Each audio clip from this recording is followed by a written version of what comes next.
ومدفي اف گوتنش برفان کچکید که ادبی خویی الوی درينا فانزا سالال دستي وان ماينا كسي وان الشنغالي نمايا وسا بحالة نفسية اينا التعبينا ناين امر جاي اشقناتي واتكن هون بلاف بكن بيجن بان كاتشكوكا بقى داكي دوان خوشكي دوان كسي وان نمايا هوا داك ماي داك بدزارو كافا مايا ادفين بقى هنيتي من قالك خوش راستي اف كونسرت اوصى مازن الباجر شتوتغارت هاتا جرانج بو هندي بو هاريكاريا خلكي شنغالي بكن وابنكو زرار بكاتينش اجري هيرشن داعش بو سر شنغالي ام قالك كيف خوشم براستي وهروسا اف خلكي الفيري كومبوي واف جوش خروشوانا افاكوانا هي واف بالدري وانا هي كوبين هاريكاريا خلكي ممكن خلكي شنغاري هسه ما يتوصف كرم براستي برای از سپاس دکم رودolf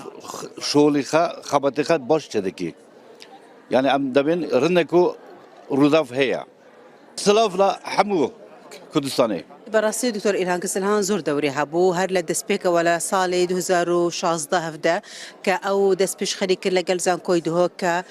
دلين بيمانك هي چارة سري دروني چارة سري تروما بكنا وأوايش كابو أو هندبو چارة سركاري دروني پیدا بکن لناو کردستان که او پیویز بو چاره سری درونی بو او کچان و خشکانی ازدی کلا دستی داعش رزگار کراون هر وصاج بو هر بو همو خلق کلا کردستان دجنو لدهوک ولا لکمپ ولا آوارا همو اوان پیوستی بیارمتی درونیه یکم جارمانی اما هاوکاریانه کین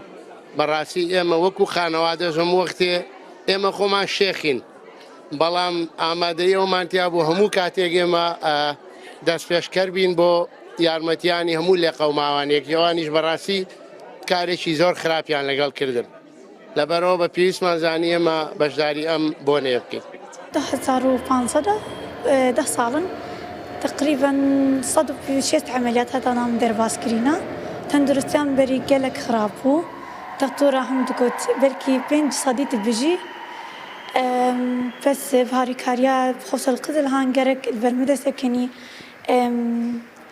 هاري كاريام كر إنه تخامة تغافيها بو وتخامة تغافي نتهي لأس بوزيتيف دينكن بكم فبشتي من تخامة تغافي دس فكري القلوي أز روج بروج بيش دا تشوم روج بروج هوفن يوم تشيبو أز البرخو بدم نهانا كي تختوري من بخو يعني تزنس شوك تشاو أس هتا أز كاما في روجي إنه بهور نتكن أصاغ بمينم